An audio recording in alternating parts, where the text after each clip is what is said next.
todos. Primeiramente, obrigado pela presença de todos. Uma noite chuvosa, casa cheia. Isso que o tema sempre traz muito interesse. Depressão, de fato, cada vez mais vem sendo discutido e refletido. E sempre é legal vir à casa espírita, retornar ao Deus. Então, eu agradeço muito a equipe do Deus pelo convite. O Sandro disse que hoje nós temos 3 horas para abordar o assunto, então isso é muito legal. Mais ou menos, ótimo, maravilha. Daria para a gente fazer um seminário sobre depressão. Ficar uma tarde inteira, uma noite inteira conversando, sem problema nenhum. A psiquiatria tem avançado cada vez mais, a saúde mental de uma forma geral, principalmente nos últimos 50, 60 anos, ampliando a compreensão do que é o transtorno depressivo, os transtornos mentais de uma forma, no seu geral. As medicações, ou melhor, a indústria psicofarmacológica tem evoluído nas suas pesquisas, trazendo novos tratamentos, novas possibilidades de entendimento, a questão fisiológica, ou seja, do funcionamento de nosso organismo. E é claro que a doutrina sempre nos traz elementos preciosos no entendimento da relação espírito-corpo, e que faz com que nós tenhamos um olhar diferenciado em relação a nós mesmos. Nós que sofremos no dia a dia, que enfrentamos dificuldades, que enfrentamos e que temos limitações, e que nos auxiliam em nosso crescimento. A dor, o sofrimento do dia a dia, as nossas limitações, sejam físicas, sejam emocionais, são o melhor instrumento pedagógico de Deus, para que nós possamos alçar voos cada vez maiores. Nós nos encontramos em um momento, como é dito, de transição. Eu diria que nós estamos, comparando com o nosso dia a dia, naquela transição do dia de hoje à noite. Não sabemos o que vem no outro dia, mas nós sabemos que ao final das 24 horas vai clarear alguma coisa para todos nós. Então este momento de transição é um momento muito difícil, um momento que nós vamos observando e parece que existem inversão de valores, parece que paira um pessimismo, não temos muito claro ainda o que nós vamos enfrentar pela frente, mas temos informações preciosas, que são as informações do que? Do Evangelho, são as informações do Cristo. Essas informações de Jesus, elas nos trazem alegria, nos trazem felicidade, nos trazem esperança, nos convidam a fortalecermos a nossa fé, a fortalecermos o nosso olhar em relação ao futuro, vislumbrando caminhos cada vez mais claros para todos nós. Mas por vezes nessa caminhada, nos tropeços do dia a dia, vem a tristeza, vem o choro, angústia, ideias que às vezes nos perturbam e que podem sim desembocar num quadro de depressão. E pessoalmente eu prefiro, ao invés de transtornos mentais, transtornos das emoções. Por quê? Porque primeiro ainda nós não sabemos o que é a mente. Não sabemos. A ciência não sabe o que é a mente. Existe uma corrente que pensa que a mente é produto do cérebro. Nós, enquanto espíritas, ou espiritualistas de uma forma geral, sabemos que isso é ponto passivo, não se discute. O cérebro é produto da mente. Mas o que é a mente? Não sabemos. Emmanuel coloca que a mente é o espelho da vida, a refletir o dia a dia em todo lugar. Mas ele diz, somos limitados para compreender o que é essa entidade mente. Então, falar em transtornos mentais é acreditar que nós conseguimos atingir a nossa essência e transtorná-la, sendo que em essência, todos nós, indistintamente, somos perfeitos. Somos perfeitos. Na essência, que é divina, não existe transtorno, não existem alterações. Mas no nosso dia a dia, na necessidade de colocar em prática uma série de talentos, ou desenvolver esses talentos, como nos coloca Jesus, aí sim apresentamos dificuldades. Apresentamos dificuldades, em especial emocionais. Por isso que eu prefiro dizer que nós sofremos de transtornos emocionais do que transtornos mentais.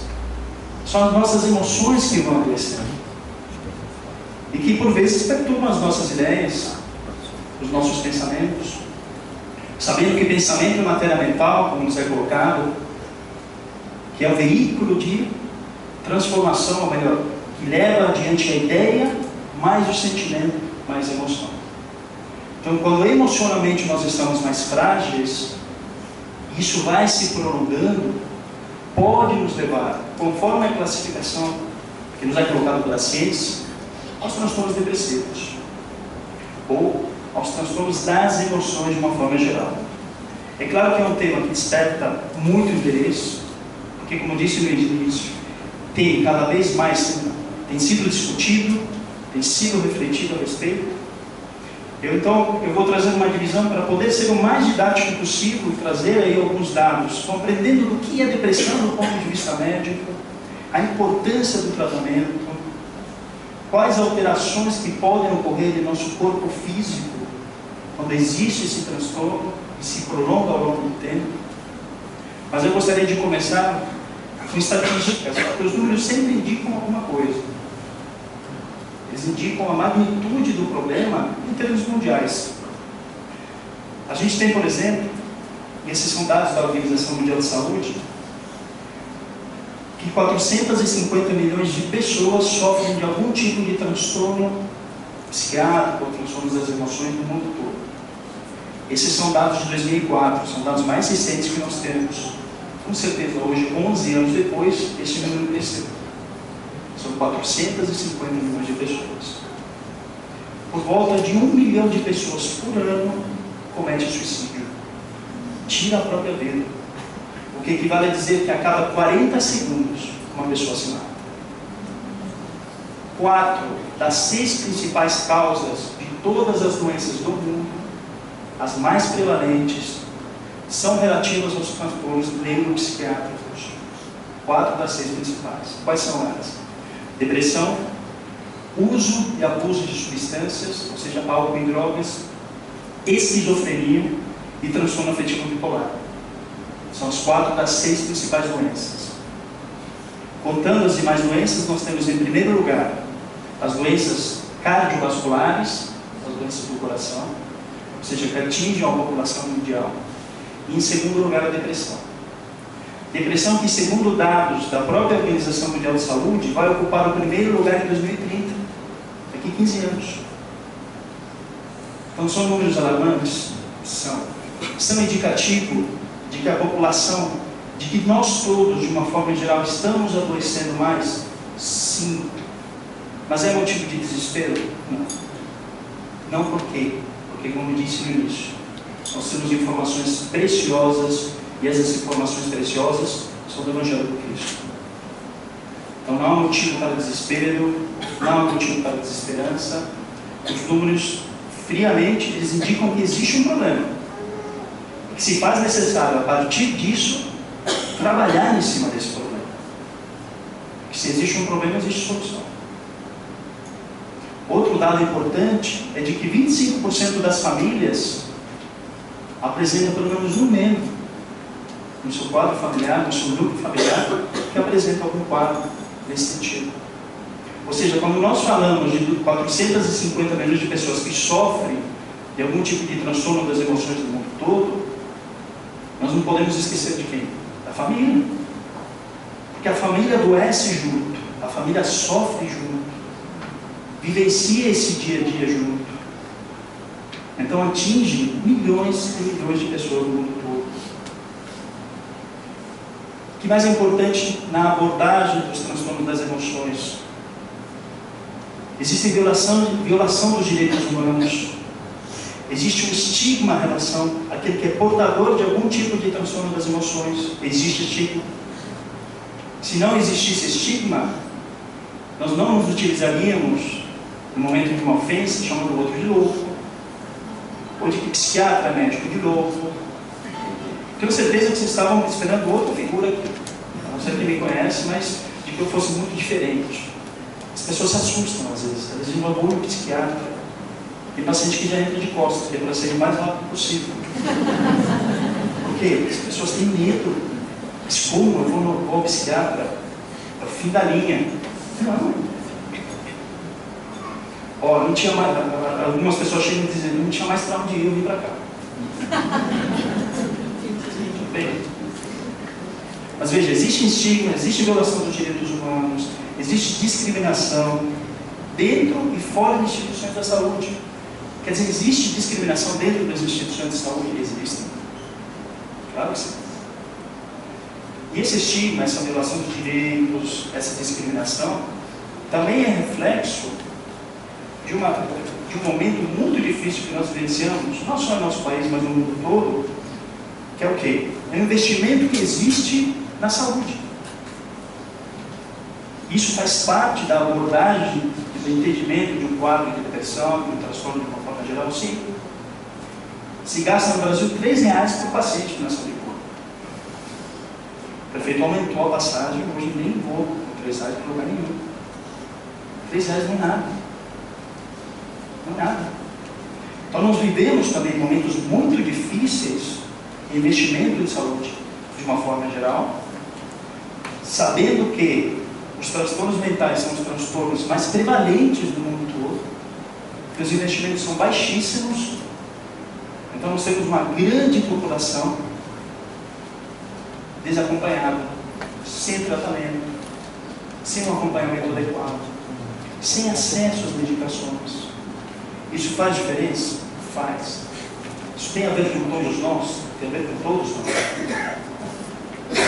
Então veja, esse é um outro aspecto que envolve o nosso dia a dia, na necessidade que nós temos o quê? De trabalhar a favor daquilo que realmente vale a pena. Então, esses números eles são interessantes para nós todos, compreendermos a dimensão e a magnitude desse problema.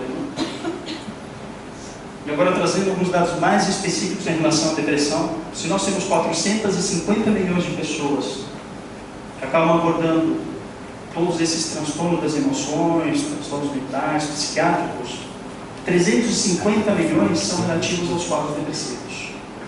A grande maioria. E como disse, em 2030, conforme a previsão da Organização Mundial de Saúde, vai ocupar em primeiro lugar. Vai ultrapassar as doenças cardiovasculares, refletindo aí uma perda de maior funcionalidade. E a prevalência ao longo da vida também é importante. Pensar, ou seja, qual a porcentagem das pessoas que acabam sendo portadoras desse transtorno. Nós temos, por exemplo, o quadro de depressão maior e de distimia. O que é uma distimia? É um quadro mais crônico. Pessoas que durante muitos anos acabam sendo na necessidade de fazer acompanhamento no uso de medicações, psicoterapia. Por exemplo, a distimia atinge 4 a 6% mais ou menos da população. Os quadros de depressão maior, depois vou falar um pouquinho do quadro clínico, atinge de 15 a 17%. São números muito altos e que refletem esse número imenso de 350 milhões de pessoas que sofrem de algum tipo de transtorno de depressão. O que mais nós temos? Comparando, por exemplo, mulheres e homens, mulheres em especial na chamada idade fértil. As mulheres têm risco de 2 a 13 vezes maior de ter depressão em relação aos homens. Por que em especial em relação à idade fértil? Porque nessa idade existe uma série de hormônios que as mulheres têm, que obviamente os homens não têm. Então, de alguma forma, eles também estão mais vulneráveis. As mulheres são mais sensíveis. Então, elas têm esse risco maior também de ao longo da vida ter um quadro depressivo. Em jovens, são dados muito importantes. Crianças pré-escolares, até 5 anos, 1% das crianças apresentam quadros depressivos. Ou seja, 1 em cada 100. É um número importante. Porque se for a minha filha, para mim é 100%. Não é 1%. Então veja, nós estamos falando de crianças enfrentando quadros de depressão. Crianças em idade escolar, 2%. Esse número aumenta. Adolescentes, 5 a 8%. São números altos. E o suicídio, que está também fortemente linkado ao quadro depressivo, corresponde a 15% dos quadros de depressão.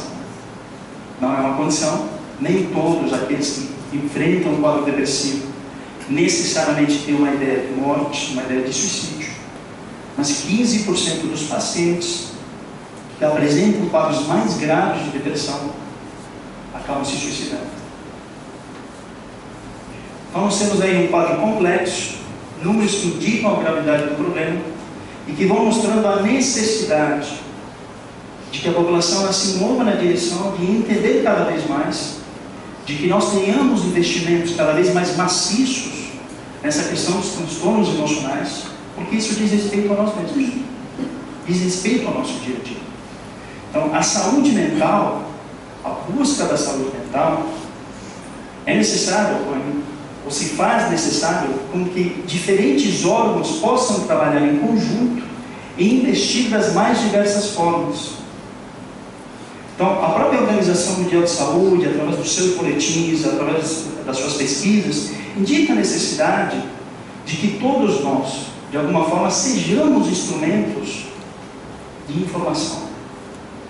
Trazer uma palestra dessas a uma casa espírita, numa casa cheia, é importante porque já nos torna responsável por levar informações lá fora. A partir do momento que eu sei, é caridade eu poder dividir essas informações com as pessoas que eu conheço no meu dia a dia. Então todos que aqui estão presentes e que porventura não sejam atingidos por Deus Orfeu, que é o Deus do sono, e vão prestar atenção naquilo que a gente vai conversando até o final, até as 11 horas da noite, né? Que a Cristiana nos disse, vão ter condições de, pelo menos, levar informações lá fora para romper com os preconceitos que existem em relação à psiquiatria, em relação aos transtornos, em relação às medicações. Esse é outro livro. Então é uma obrigação nossa. A partir do momento que nós já sabemos alguma coisa, é importante ir lá fora levar essa informação. Isso diz respeito que a questão da saúde mental é relativa ao indivíduo? É relativa ao indivíduo. Nós, enquanto indivíduos, já sabedores ou já conhecedores de alguma informação, temos que ir lá fora levar isso. Os profissionais, mas é óbvio. Não é óbvio. Embora o profissional, o psiquiatra, o especialista, ele tenha mais condições de poder fazer esse acompanhamento, teoricamente todos os médicos deveriam saber. Até o ortopedista, o cirurgião, até o cirurgião.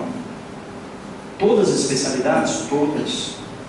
Porque como nós vimos, esse transtorno é prevalente.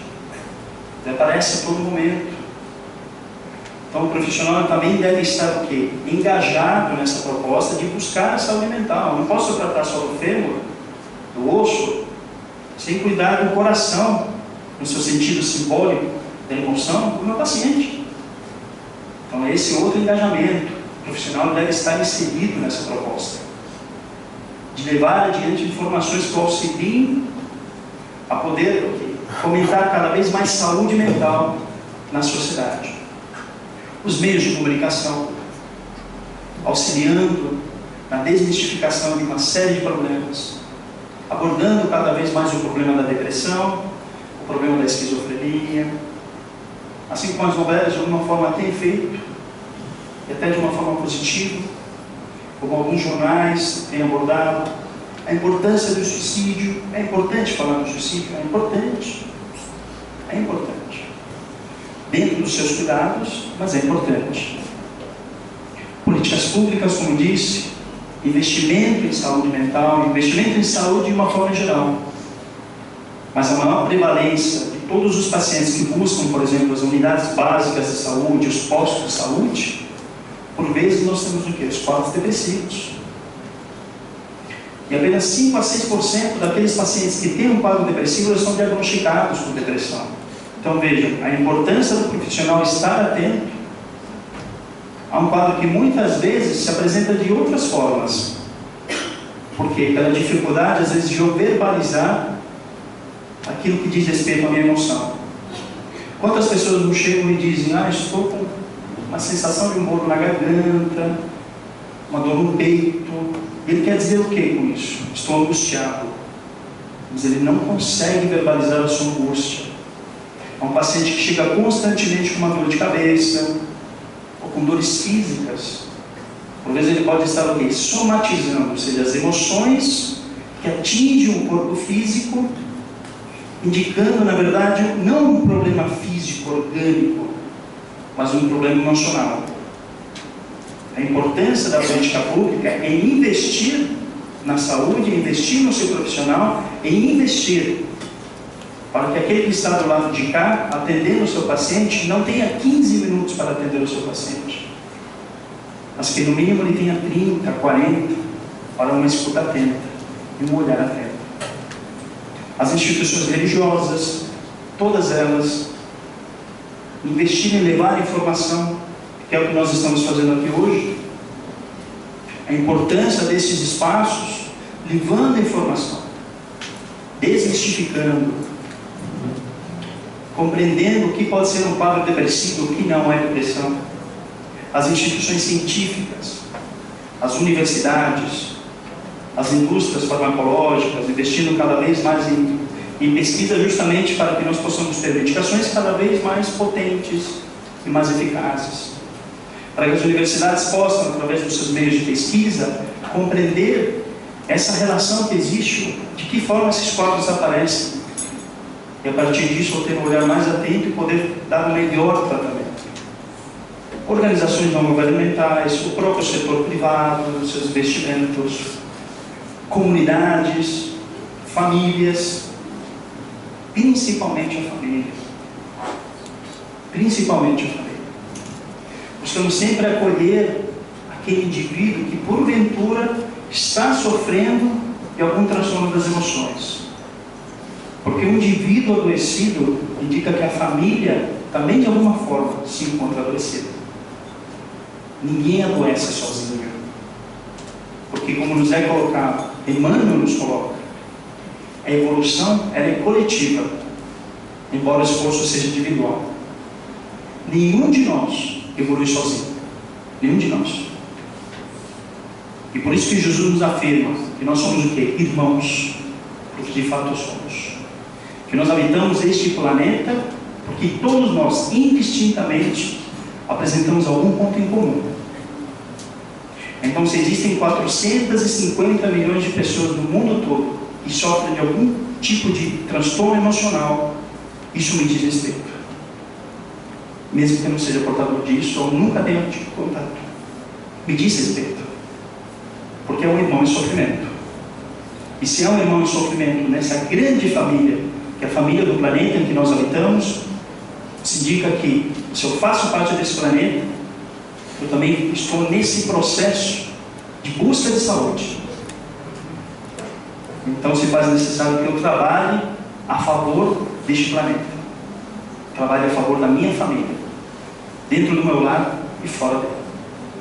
Então são aspectos relacionados aos transtornos, nos quais se faz necessário em que todos, indistintamente, possam se unir para somar forças, trabalhando em favor do próximo. Buscando aí eliminar a pobreza ou eliminar a miséria, porque existe uma relação íntima entre a miséria do homem, a pobreza de Deus. A pobreza dentro das necessidades reencarnatórias que cada um de nós tem, dentro das limitações materiais, por necessidades morais de crescimento espiritual, essa sim, através da dor, essa é divina, essa é necessária, mas a miséria é do homem. E a miséria tem uma relação íntima com transtornos emocionais, com transtornos psiquiátricos.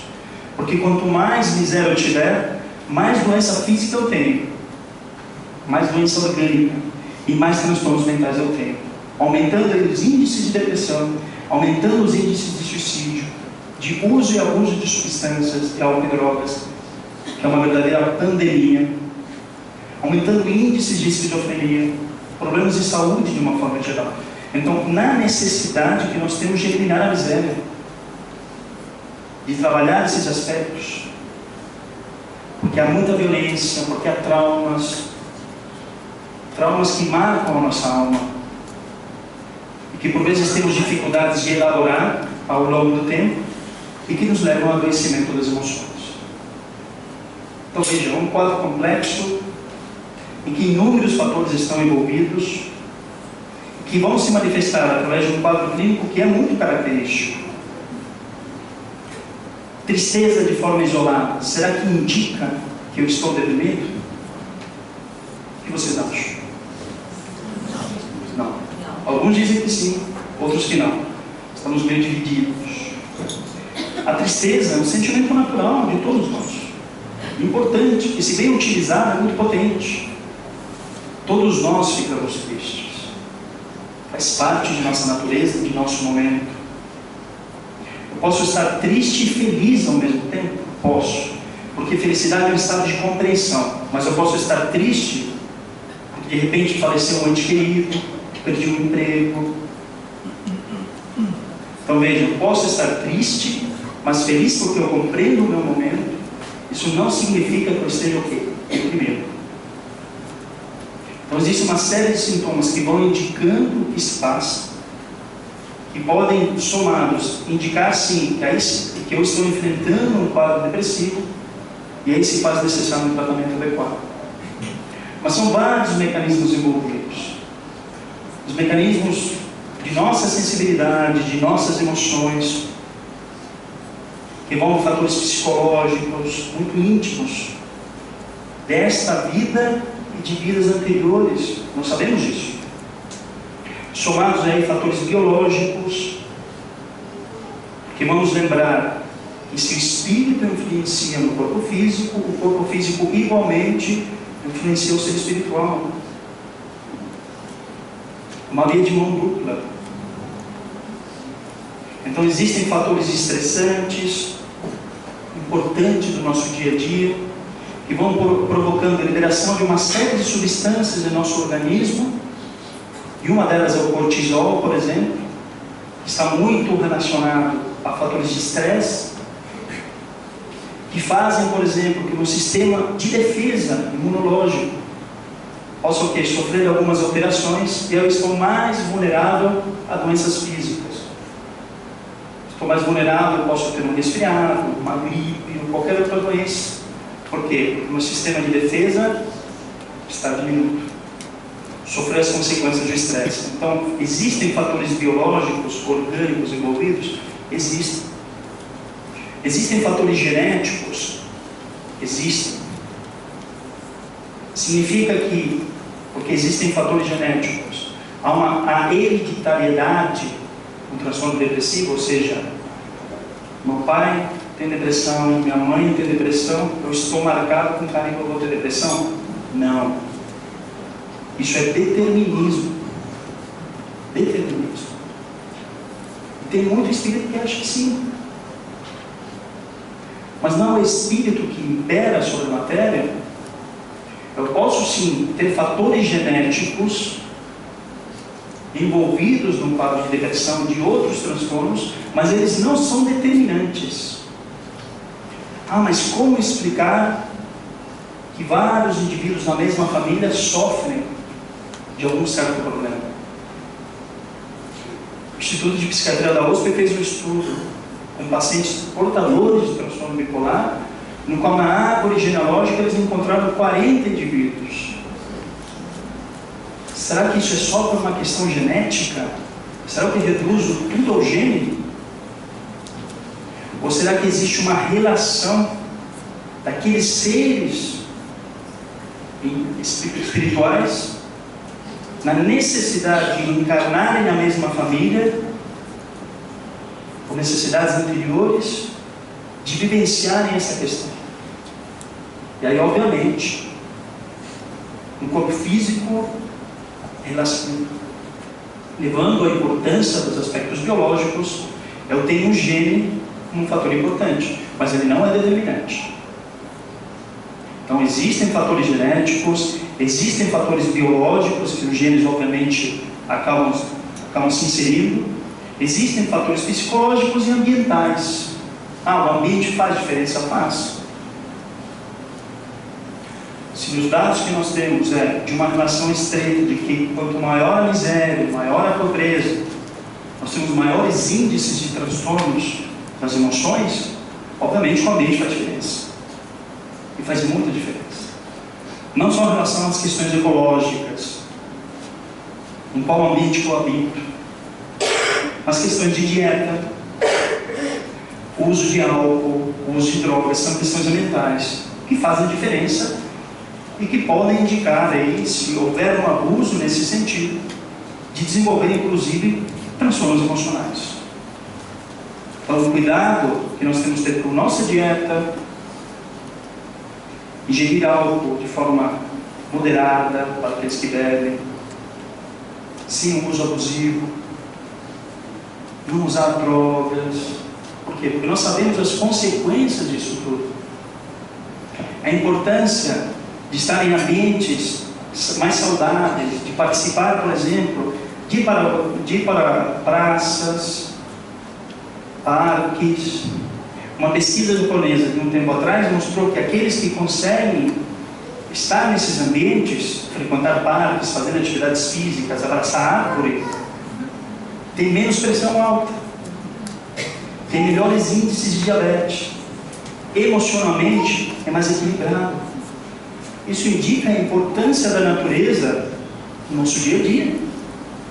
Então veja como que tudo isso vai se encaixando dentro das informações que nós já temos, que a doutrina nos coloca, da valorização do meio ambiente, das questões ecológicas, de nós enquanto indivíduos, da importância do corpo físico, da importância de nossa psique, de nossas emoções, de nossos sentimentos, sem reduzir o ser à sua constituição orgânica. Por quê? Porque nós somos muito mais do que isso. E que todos esses fatores envolvidos, quando eles não estão alinhados, quando sofrem algum tipo de perturbação, começam a nos trazer alguns problemas. Então, alterações do sono. Algumas pessoas acabam dormindo demais, outras de menos. Tem insônia, pode ficar noites sem dormir. Ou ficam um dia inteiro dormindo, com dificuldades de sair da cama, ou indicando um desajuste daquilo que nós chamamos do ritmo circadiano. Porque organicamente, fisiologicamente, nós estamos preparados para dormir durante o dia e em um determinado horário à noite vamos descansar. Dormir durante o dia, eu disse? Isso para alguns, não é para todos, hein? Por favor. Acordar durante o dia e à noite nós dormimos. Fisiologicamente, nós estamos preparados para isso. Por uma série de substâncias que são liberadas à noite, que não são liberadas durante o dia e assim por diante. E que esse ritmo circadiano ele se altera nesse quadro de estresse, ou nessas perturbações biológicas que nós vamos sofrendo por conta de nossas emoções. Como já disse, anormalidades do nosso sistema de defesa, nosso sistema imunológico. Então, pesquisas mais recentes mostram que durante o quadro depressivo, nós temos liberação de substâncias inflamatórias no nosso organismo, indicando que talvez a depressão também seja uma doença de caráter inflamatório.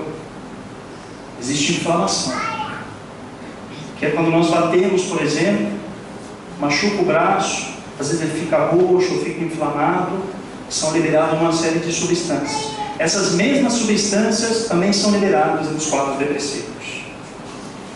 Existem alterações de morfofisiologia cerebral. O que significa isso? Podem existir alterações da forma, ou seja, da morfologia do cérebro,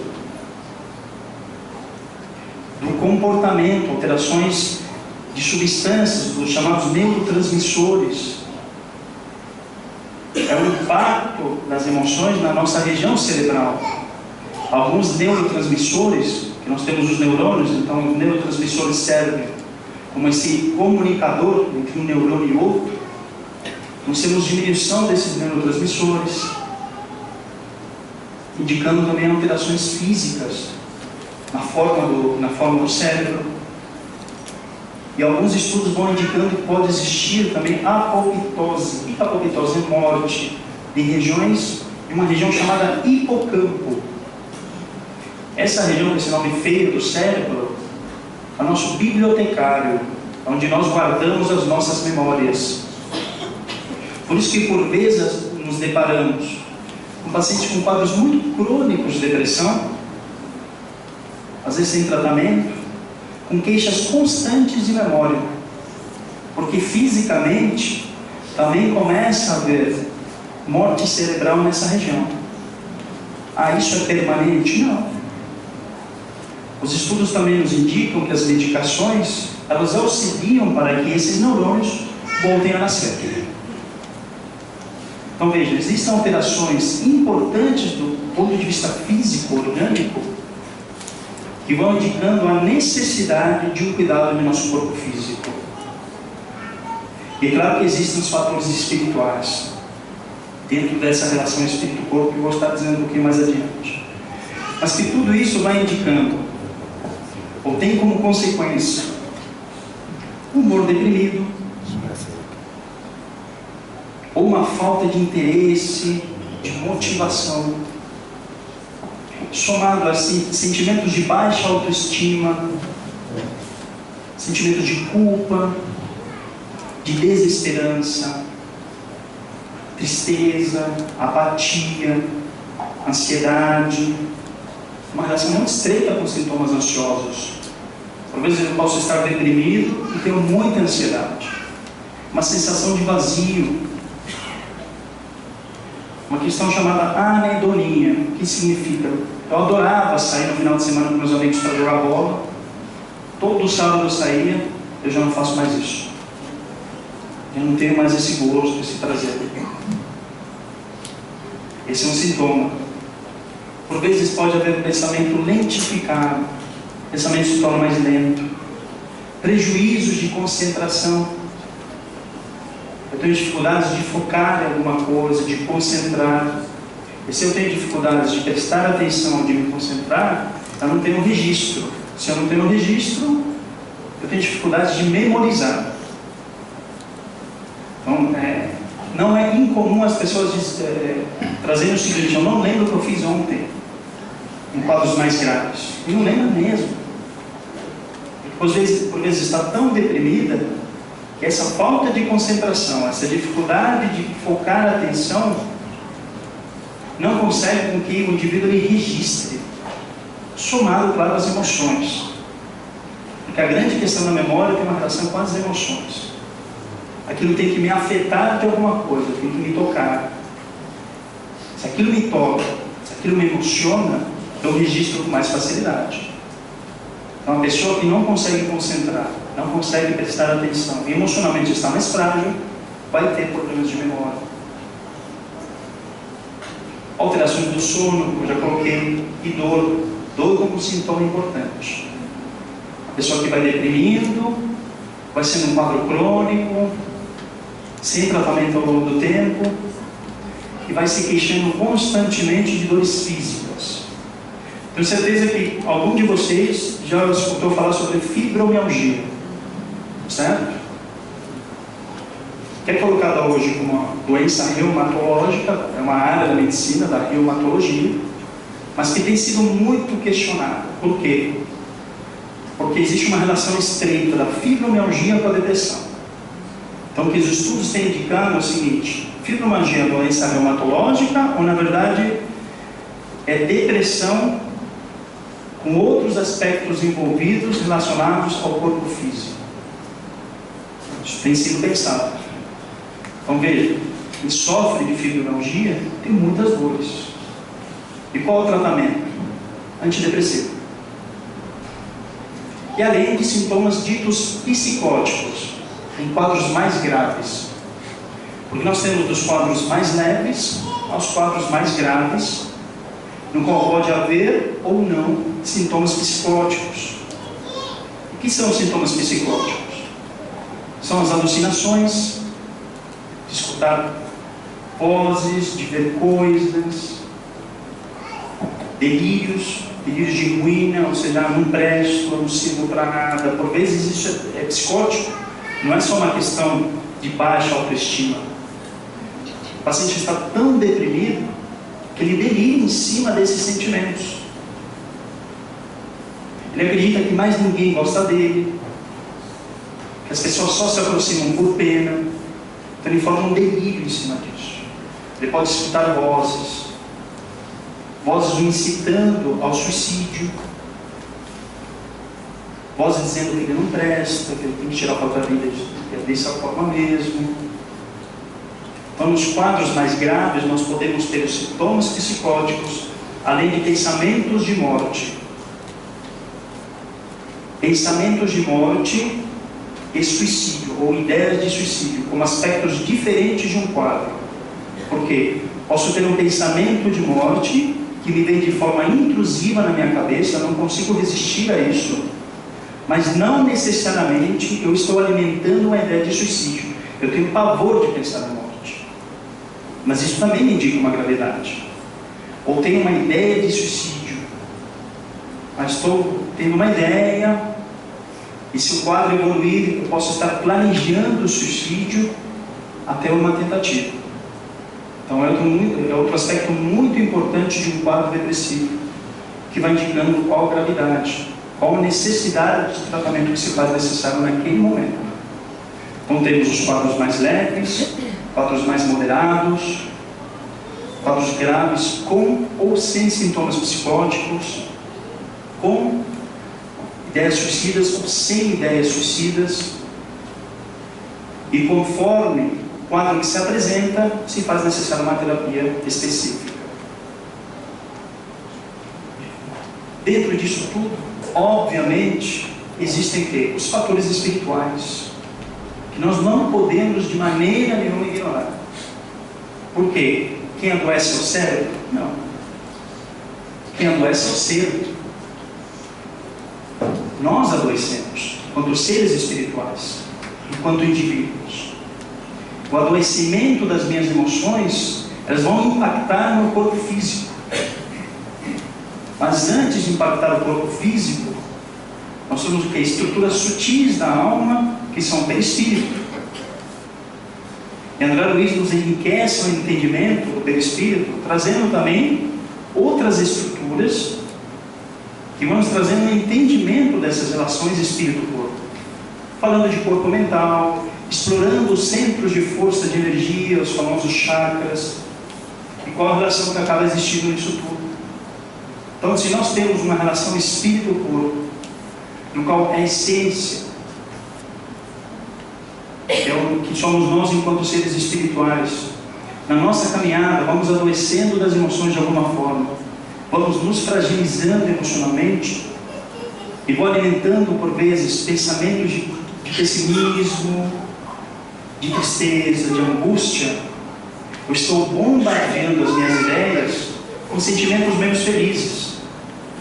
Isso vai se traduzir em pensamento, que é matéria mental, que vai atingir as estruturas sutis na alma. Primeiramente quem? O corpo mental. E que nós sabemos que o corpo mental é um envoltório da mente, ele precede a formação do perispírito. Então, antes da formação do perispírito, nós temos uma estrutura que está intimamente relacionada ao ser espiritual, que é o corpo mental. E se eu penso e não tenho os melhores pensamentos, esses pensamentos vão bombardeando essas estruturas sutis e atingindo as estruturas perispirituais. Por consequência, atingindo o corpo físico. Por consequência, atingindo o cérebro, que é o órgão de manifestação do espírito, gerando alterações orgânicas importantes. Aí nós vamos entender por que existem alterações hormonais, por que existem alterações cerebrais, porque o general não está conseguindo dar conta do seu próprio exército, porque o nosso corpo físico é formado por bilhões de células, que, como André Luiz nos coloca, são pequenos animalículos, que obedecem a uma ordem superior, e que nós sabemos que essa ordem superior é nossa enquanto espíritos.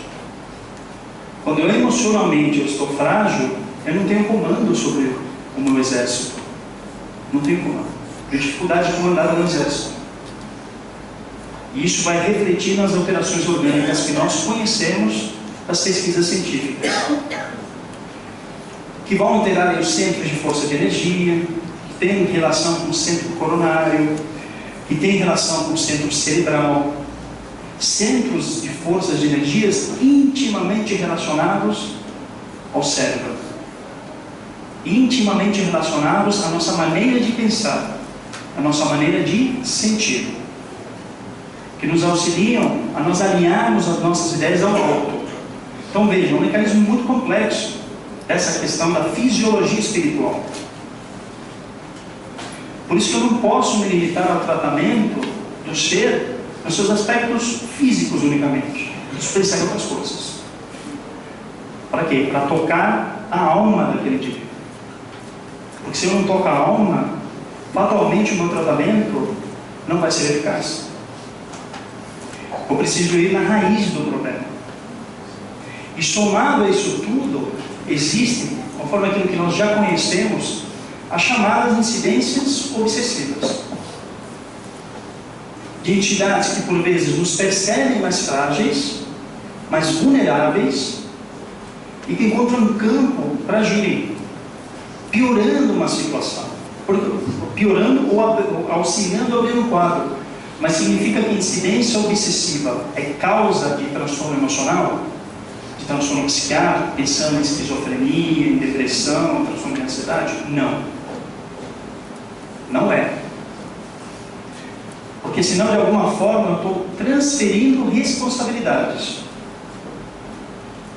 Eu estou deprimido, ou sou portador de esquizofrenia ou de qualquer outro transtorno psiquiátrico, porque eu tenho um obsessor. Ué, e eu nisso? Qual a minha responsabilidade? Que é ótimo nós temos responsabilidades nisso, porque a cura está nas minhas mãos. Se eu transfiro responsabilidade para o obsessor, a minha cura não está nas minhas mãos, está nas mãos do obsessor. Então as incidências obsessivas, elas pioram o quadro. Ou elas podem ser um fator de estresse para que esse quadro surja. Eu já estou vulnerável, o meu dia a dia já é difícil, estou estressado, não tenho férias faz tempo, em casa as coisas não estão bem, estou abrindo o campo para incidências obsessivas. É o que faltava para um quadro de depressão, por exemplo. Tem um fator de estresse a mais, mas não é causa. Pior aquilo que já não estava bem. Então vejam, um aspecto a mais em que nós devemos de alguma forma nos preocupar para poder auxiliar aquele ser e o outro ser, para que nós possamos auxiliar os seres envolvidos nessa trama. Aquele que está adoecido das emoções, sofrendo de um quadro depressivo e obsessivo, e para que nós possamos auxiliar aquele irmão que está obsediando. Então vejam, um aspecto amplo terapêutico. É complexo, porque a doutrina espírita nos auxilia muito, nos dando ferramentas para trabalhar isso tudo. Então já entramos no campo do tratamento, na necessidade de poder auxiliar aquele irmão além do que se apresenta. Porque eu vejo um fenômeno. Fenômeno significa realidade aparente. Dentro da realidade aparente, eu trato só o físico. Mas se eu quiser ir além, eu vejo que atrás desse físico existe um espírito, existe uma alma. É a alma que sofre. Então vejam, são mecanismos complexos da necessidade de ampliar a terapêutica, iniciando sim com um tratamento médico, que é fundamental, porque vejam quantas coisas estão envolvidas no quadro depressivo, de alterações físicas, orgânicas, e que por vezes a medicação, ela é altamente necessária, muito necessária, principalmente nos quadros moderados a graves. Em quadros mais leves, os estudos já nos mostram que aqueles que fazem psicoterapia têm a mesma eficácia do que aqueles que tomam medicação. Então, por vezes, eu posso sim abrir mão, dentro de uma depressão leve, de uso de um remédio. Posso, mas não é uma regra. Agora, em quadros moderados, em quadros mais graves, se faz necessário o tratamento farmacológico, o uso da medicação. Ah, significa que eu vou me dopar com remédio, vou usar a vida inteira? Sempre existem esses questionamentos. Existe esse mito. Vejam, a medicação é só um instrumento, é um instrumento de auxílio, que se bem utilizado ao nosso próprio favor, em algum momento Não se faz mais necessário, a não ser em quadros específicos. Em alguns quadros mais específicos, em outros tipos de transtornos, por vezes a pessoa necessita, durante a vida toda, fazer uso. Mas isso a limita? Não. Por quê? Porque nós somos muito mais do que isso. Eu não sou um deprimido. Eu tenho um nome. Eu sou um ser espiritual. Um potencial enorme. A medicação que eu tomo não me define. Se porventura eu estou enfrentando um quadro importante de adoecimento, aquele quadro não me define. Eu não sou um deprimido, eu não sou esquizofrênico, eu não sou um ansioso. Eu sou fulano de tal, e fulano de tal é um espírito, é um filho de Deus, com potencial e talentos enormes. Então vejam, caso se faça necessário o uso do remédio, é encarado como sendo um instrumento de auxílio. Mas as medicações dopam, não, nada disso. Medicações bem ministradas, com uso adequado, não dopam ninguém. E por vezes nós estamos dopados em pensamentos doentios e emoções doentias, e não percebemos isso.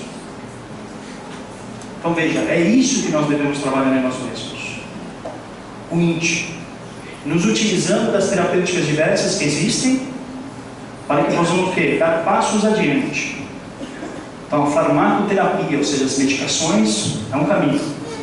Psicoterapia é outro. Quando eu posso dividir as minhas emoções com um outro profissional. Um terapeuta, um psicólogo, um psiquiatra que faz psicoterapia, um terapeuta ocupacional. Enfim, a psicoterapia nos auxilia muito a elaborar emoções e sentimentos que são muito difíceis para nós. Sentimentos esses que talvez eu não consigo dividir em casa. Não consigo falar para o meu pai, para minha mãe, para o meu irmão, para minha esposa. Não consigo. E eu vou precisar de uma figura, por vezes neutra, mas que vai me auxiliar nesse processo. Para que aquilo que está escondidinho e que vai me cutucando no dia a dia, me trazendo desconforto, possa ser trabalhado e para que eu possa crescer com isso. Então temos a farmacoterapia, temos a psicoterapia como uma modalidade a mais. Temos outros tipos de tratamento. Esses são os básicos. Nós que estamos na casa espírita, temos a chamada fluidoterapia. Temos a água fluidificada, o passe, em que a ciência tem se interessado cada vez mais, mostrando que são recursos importantes a imposição de mãos, que pode auxiliar num campo que a ciência não atinge, que são os corpos sutis. Existem estudos mostrando isso. Existe um estudo muito interessante de um biomédico chamado Ricardo Monesi, na USP, em que ele faz um trabalho com ratinhos, mostrando que a imposição de mãos em ratinhos, ele separa dois grupos. As pessoas impõem as mãos. No outro, ele coloca luvas. Para quê? Para evitar algum tipo de interferência nesse experimento. E ele compara o sangue dos ratinhos. E mostra que aqueles ratinhos dos quais eu impus a mão, houve aumento das minhas defesas, de células de defesas. Naqueles ratinhos que tinham as mãos, as luvas, não aconteceu nada. Eu posso afirmar que existiu efeito placebo no rato? Não tem como. Ele replicou esse estudo na Unifesp, na Universidade Federal de São Paulo, mas aí em pacientes. E as pessoas que receberam a imposição de mãos também apresentou os mesmos índices de aumento de células de defesa no sangue. E aqueles que não receberam, não aconteceu nada. Um estudo muito bem feito. Então vejam, será que existe alguma coisa nisso tudo? Que a Casa Espírita já faz há anos? Existe. Alguma alteração existe. Tanto física, em que o laboratório consegue manipular, tanto quanto nas estruturas sutis, em que ainda nós não temos condições de perceber. A Assim como a própria água fluidificada, em que existem experimentos do Dr. Masaru Emoto, um japonês que desencarnou no ano passado, em que ele fotografa através de microscopia eletrônica, que é um método com que você consegue observar as moléculas da água, e ele vai comparando. Quando você diz à água, eu te amo, ou quando você diz, eu te odeio, ou quando você coloca uma música clássica, ou coloca, no caso ele colocou um heavy metal, a gente aqui no Brasil poderia colocar um funk que seria a mesma coisa. Aí ele fotografa as moléculas, e é impressionante. É impressionante.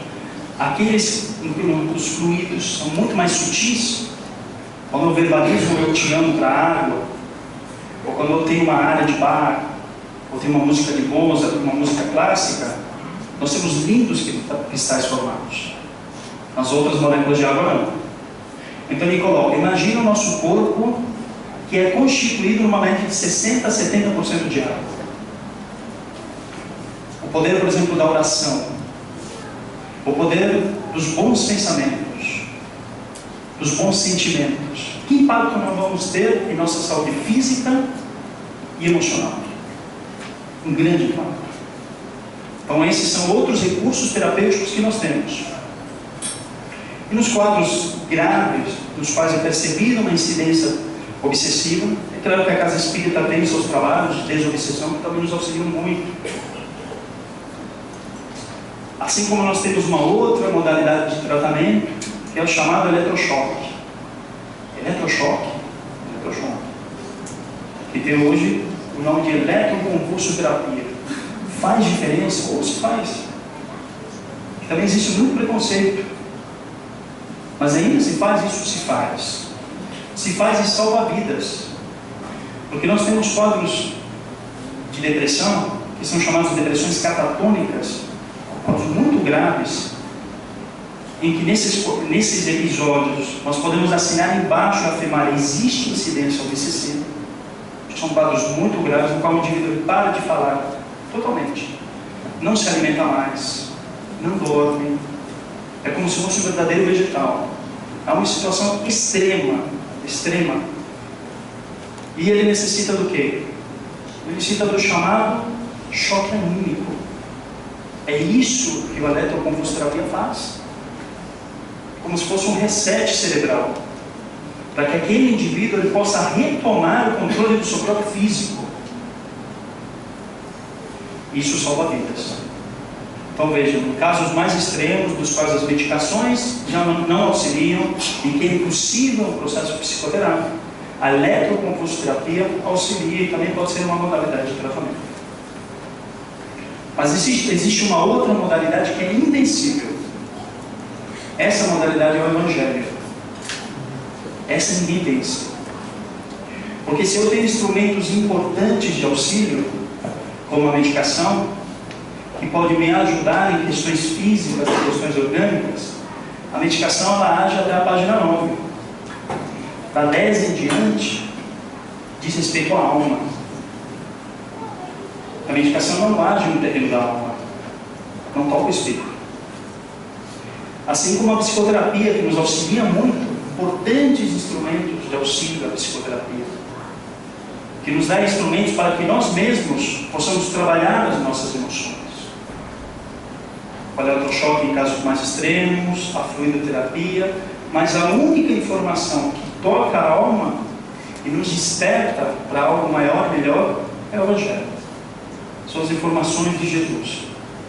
São o maior tratado de saúde que nós temos. É invencível. Então essas informações, elas nos transformam. Elas nos auxiliam para que nós possamos alimentar em nós mesmos os sentimentos de esperança, sentimentos de alegria, de felicidade, aquilo que foi dito no início. A importância do Evangelho em nossas vidas.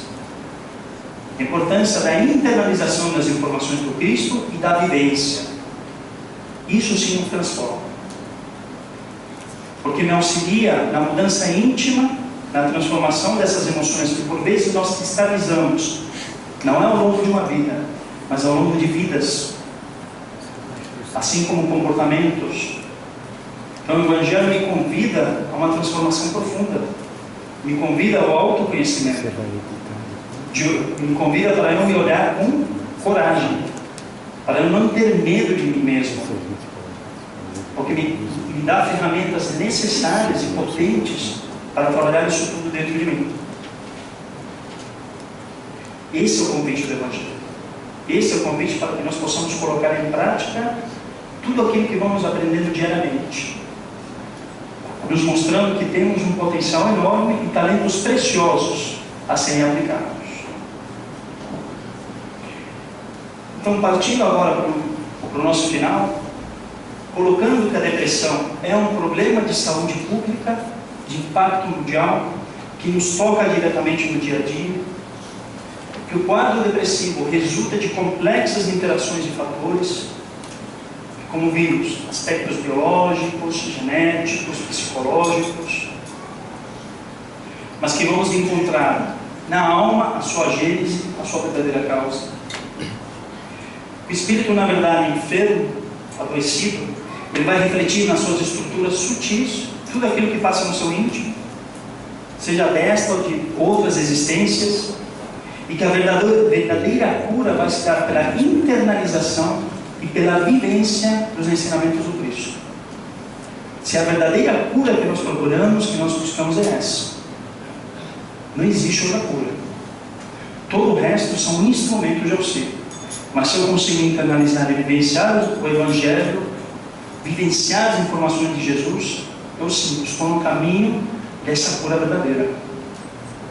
Estou no caminho da perfeita harmonia da alma, que Emmanuel coloca como sendo o que é saúde. Saúde, perfeita harmonia da alma.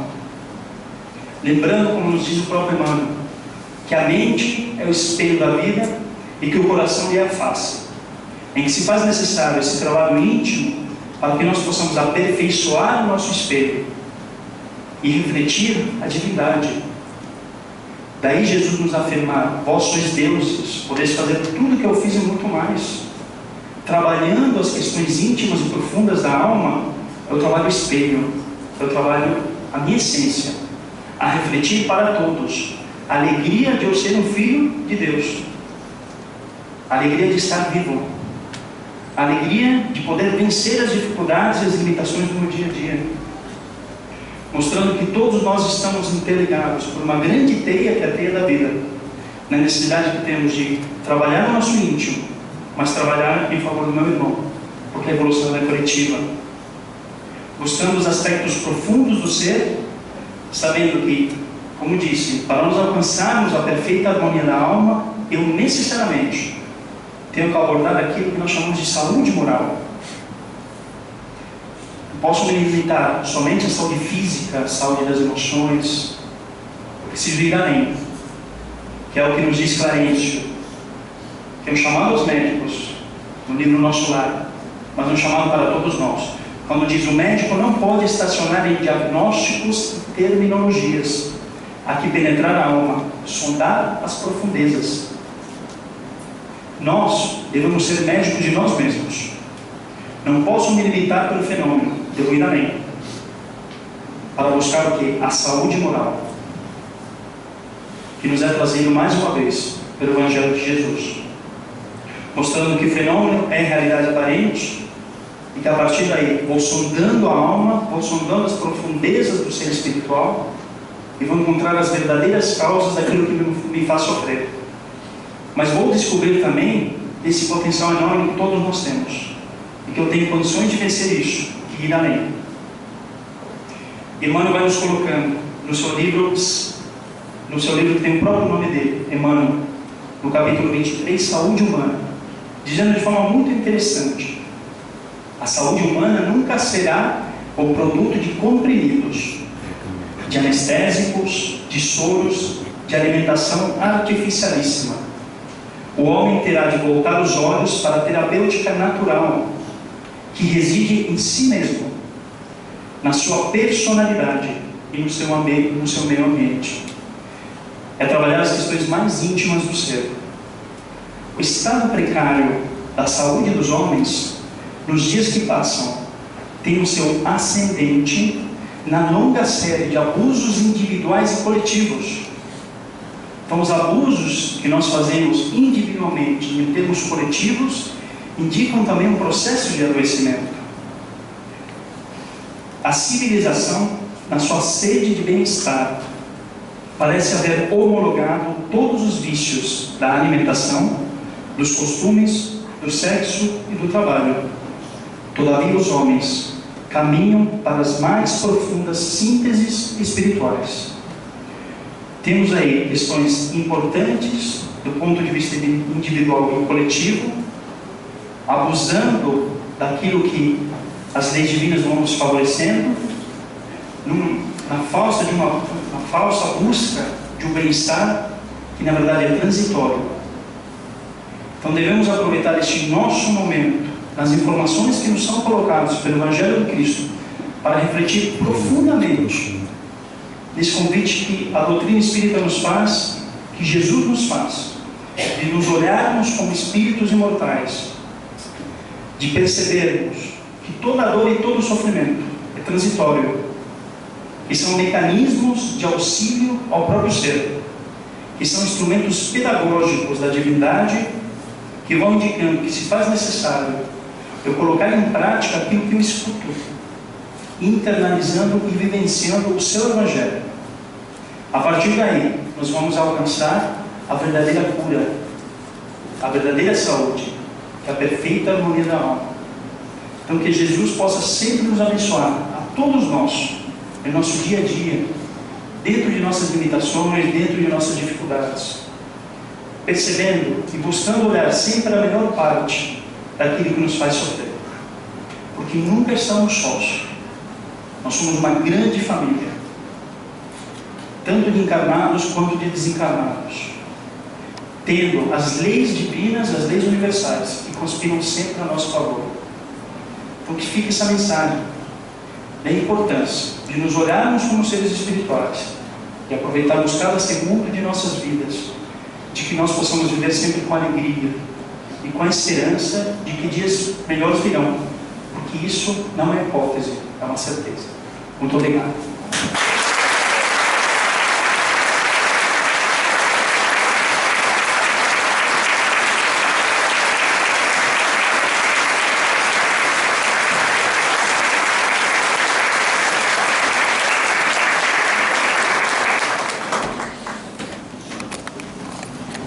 Agradecendo ao Leandro, e devido ao adiantado da hora e o grande número de questões, nós vamos limitar, tá, ao tempo de até as 9h30, tudo bem?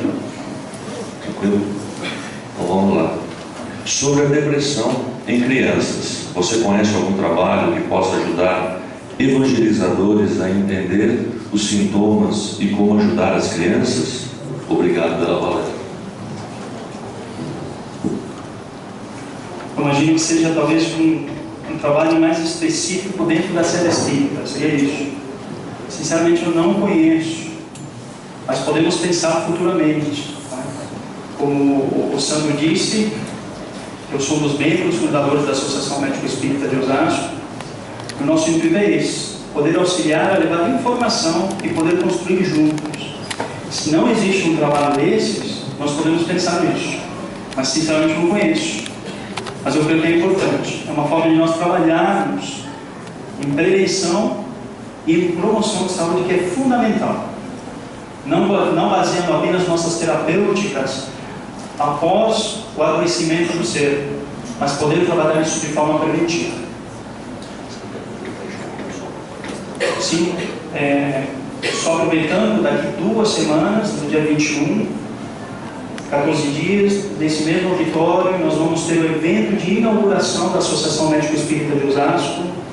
Vamos estar aqui no nosso grupo e vai ser um evento que vai começar às 19 horas com uma apresentação musical. Vou falar um pouquinho de nossos propósitos da AME aqui em Osasco, e a seguir nós vamos ter uma palestra com o Dr. Marcelo Kilto, que é um trabalhador do Centro Espírita Perseverança de São Paulo. E ele vai falar sobre o tema Bezerra de Menezes, médico de almas. Nós estamos todos convidados, porque vai ser um bom evento. Vai ser às 19 horas aqui nesse salão mesmo, aqui no Obreiros, que vai acontecer essa palestra. Depois a gente divulga, a gente coloca no site, coloca nos painéis. Alejandro, o jovem com quadro depressivo pode não reconhecer e procurar ajuda, mesmo com o incentivo dos pais. Neste caso, o que fazer?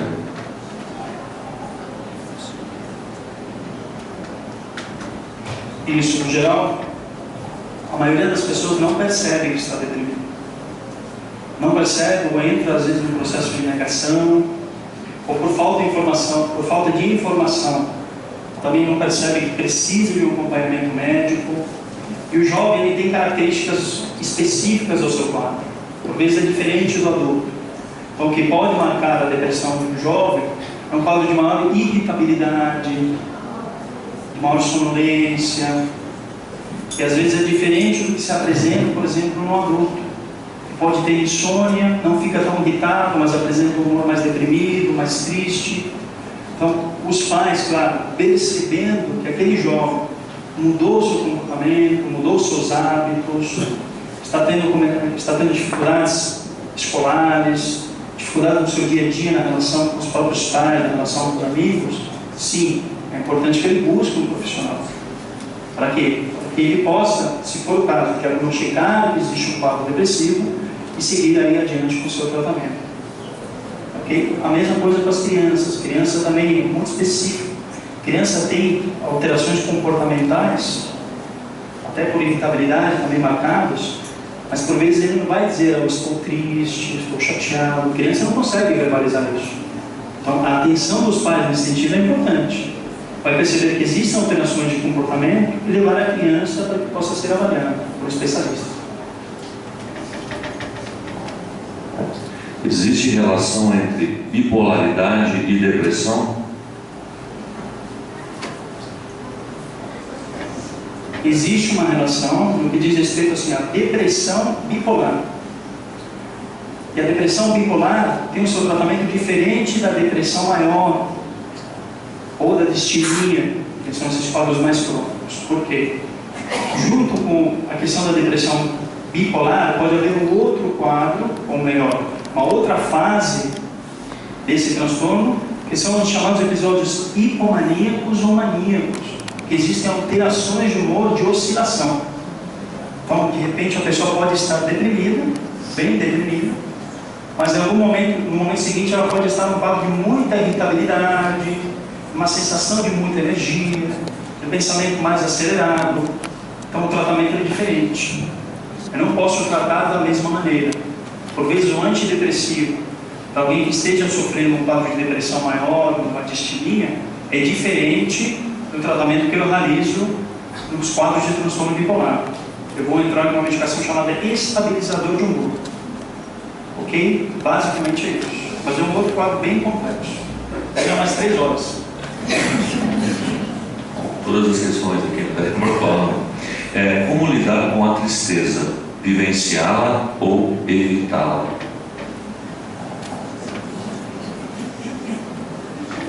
Não podemos evitar a tristeza, porque evitar a tristeza é evitar a si mesmo. A tristeza, assim como a raiva, assim como episódios de ódio que às vezes nós temos, de inveja, são naturais a nós seres humanos em plena caminhada. Se eu evito a tristeza, daqui a pouco eu estou evitando todo o meu campo de sentimento. Eu vou querer racionalizar sempre. É importante eu não abraçar e afundar com a tristeza, mas aprender a elaborar a tristeza, buscar as causas da tristeza. Por que será que eu estou triste? A tristeza indica alguma coisa, é um sinal. Estou triste por quê? Porque eu perdi o emprego, eu fui mais na escola, eu não estou bem com meu pai, com minha mãe. Por que eu estou triste? Buscar o entendimento que existe atrás da tristeza para eu poder trabalhar a causa. Mas eu não posso evitar a tristeza, porque é evitar a mim mesmo enquanto ser espiritual. Nós vamos encerrar com essa daqui, e as outras são de cunho mais pessoais. Nós vamos passar para o Leandro. Nós já estamos conversando com ele para vir no segundo semestre, né? Continuar essa palestra e continuar o tema, ou ampliar, né? Ou ampliar, não continuar a depressão. As relações interpessoais podem produzir as mesmas reações químicas e físicas que o remédio produz? Seria semelhante àquilo que eu coloquei, por exemplo. Os estudos indicam que quadros de depressão leve podem ser tanto beneficiados unicamente com processos psicoterápicos, o que indica uma relação interpessoal, uma relação com o outro, ou com medicação. Quando eu já parto para quadros moderados, quadros mais graves, é claro que a relação interpessoal saudável sempre me favorece, sempre, em qualquer condição. Porque nós necessitamos do quê? De afeto. Nós necessitamos do outro. E isso me auxilia muito. Mas, por vezes, a medicação nesses quadros mais graves é importante e necessária. Nos quadros mais leves, essa relação, a maneira como eu vou também me comportando perante aquele quadro, vai me ajudar na minha transformação e na cura daquele processo depressivo, por exemplo. Nós queríamos agradecer ao Alejandro, então, mais uma salva de palmas.